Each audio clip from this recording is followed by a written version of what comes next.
আসসালামু আলাইকুম। আপনাদের আফসান আপুর একটা বিষয় দেখেন, আজকে দেখাচ্ছি আপনাদেরকে। এই যে একটা বয়ামের মধ্যে সে চামচ রেখেছে। আমার বাড়িতে কিন্তু চামচের অভাব নাই, হ্যাঁ। এই রকম চামচ সে রেখে দিয়েছে। 4টা ডিম আজকে রান্না করব, একটু মরিচের গুঁড়া দিয়ে দিলাম। আরেকটা বয়াম দেখাই, এরকম বাঁকা বাঁকা করে ঢুকিয়ে রেখে দেয়। কি কারণ আমি নিজেও জানি না। আর এই চামচগুলো কিসে সেটা তো নিশ্চয়ই দেখে বুঝতেই পারছেন। একটু হলুদ মরিচ অ্যাড করলাম, সামান্য একটু লবণ দিয়ে দিই, দিয়ে এগুলোকে একটু মাখিয়ে নেব। এবার একটা কড়াইতে অ্যাড করব তেল। এবার দিয়ে দিচ্ছি ডিমগুলো।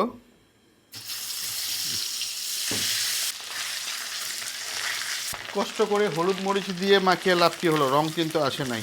যাই হোক, কোনো একটা জায়গায় ভুল করেছি, তুলে নিই।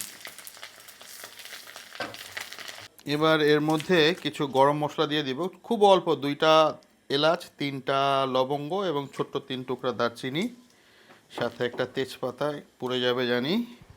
এরপর দিয়ে দিবে 1 কাপ পেঁয়াজ কুচি, সাথে যাবে কিছু কাঁচামরিচ ঝালের জন্য। খুব ঝাল করে রান্না করবো আজকের এইটা।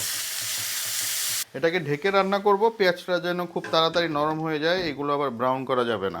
আপনাদেরকে আরেকটা বিষয় আমি আজকে সতর্ক করে দিচ্ছি, সেটা হচ্ছে এই যে ফেনাটা দেখতে পাচ্ছেন তেলের মধ্যে, এই ফেনাটার কারণ হচ্ছে এই যে যেই চামচটা আজকে আমি ব্যবহার করছি, এটা নতুন চামচ। ভালো কোয়ালিটির না হলে এইরকম অবস্থা হয়। যাই হোক, সামান্য একটু পানি দেই যেন পেঁয়াজটা আবার পুড়ে না যায়।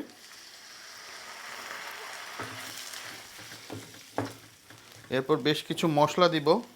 এই 1/2 চা চামচের মতো হলুদের গুঁড়া, 1/2 চা চামচের মতো ধনিয়ার গুঁড়া, এই যে অবস্থা দেখেন। তারপরে হচ্ছে 1/2 চা চামচের মতো জিরার গুঁড়া, এইটাও আরেক ধরনের চামচ। আজকে গোমর ফাঁস করে দিলাম, আমাকে কেউ কিছু বলিয়েন না, বিচার দিয়েন না। এটা হচ্ছে মিষ্টি মরিচের গুঁড়া, কারণ ওইখানে আমি কাঁচা মরিচ দিয়েছি, ওটা অত্যাধিক ঝাল হয়ে যাবে। 1.5 চা চামচের মতো হতে পারে। এগুলো খুব ভালোভাবে কষিয়ে নিতে হবে। আপনারা চাইলে একটু হালকা আদা রসুন ব্যবহার করতে পারেন, তবে ব্যবহার আমি আজকে করছি না।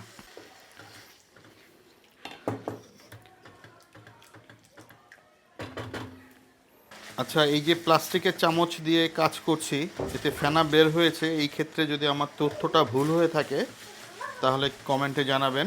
এখানে কিছু ফুলকপি রয়েছে, এগুলো হাফ বয়েল করা, হাফ বয়েল না, তার চাইতেও কম, জাস্ট ভাপ দিয়ে নিয়েছি যেন একটা কাঁচা একটা গন্ধ থাকে ফুলকপির, অনেকে খেতে পারেন না, ওইটা না থাকে, চলে যায়। এই অবস্থায় এসে যে জিনিসটা দিব সেটা হচ্ছে লবণ। অনেকে শুরুতে ব্যবহার করেন, অনেকে পরে ব্যবহার করেন, কিন্তু ব্যবহার করতে হবে, এটাই হচ্ছে বড় কথা। বেশি হলে আবার খাওয়া যাবে না। যাই হোক, এখন দিয়ে দিচ্ছি ডিম। একটু পানি দিতে হবে। এই যে দেখেন মশলা রয়ে গিয়েছে বেশ খানিকটা। এবার চুলার আঁচটা বাড়িয়ে দিয়ে রান্না করতে হবে। পানিটা টেনে যেতে যেতে ফুলকপি সেদ্ধ হয়ে যাবে, সেই সাথে ডিমটাও হয়ে যাবে। আপনারা চাইলে কিন্তু এইরকম একটু ঝোল ঝোল রাখতে পারেন, হালকা পানি থাকবে, আবার একেবারে শুকিয়ে ফেলতে পারেন, আমি শুকিয়ে ফেলবো। এই অবস্থায় এসে আমি সামান্য ধনেপাতা কুচি দিয়ে দিব, আর কিছুটা রেখে দেবো, এটা আমি পরে দেবো, রান্না কিন্তু শেষ হয়নি এখনও। রান্নাটা কিন্তু অলমোস্ট ডান। আপনারা চাইলে এই পর্যায়ে এসে কিছুটা আচারের তেল দিতে পারেন। তো আজকে আমরা এত ঝামেলা করব না, এটাই হচ্ছে আমাদের দুপুরের খাবার। আপনাদের আফসানা আপু খাবে 2টা, আমি খাবে একটা, আমার ছেলে একটা, আর মেয়ে তো খাবেই না, এত ঝাল খেতে পারবে না। তো রান্নাটা কেমন হলো অবশ্যই জানাবেন। খারাপ হলে একটা লাইক কমেন্ট শেয়ার করবেন, আর ভালো হলে ধন্যবাদ দেবেন। ভালো থাকবেন, ধন্যবাদ।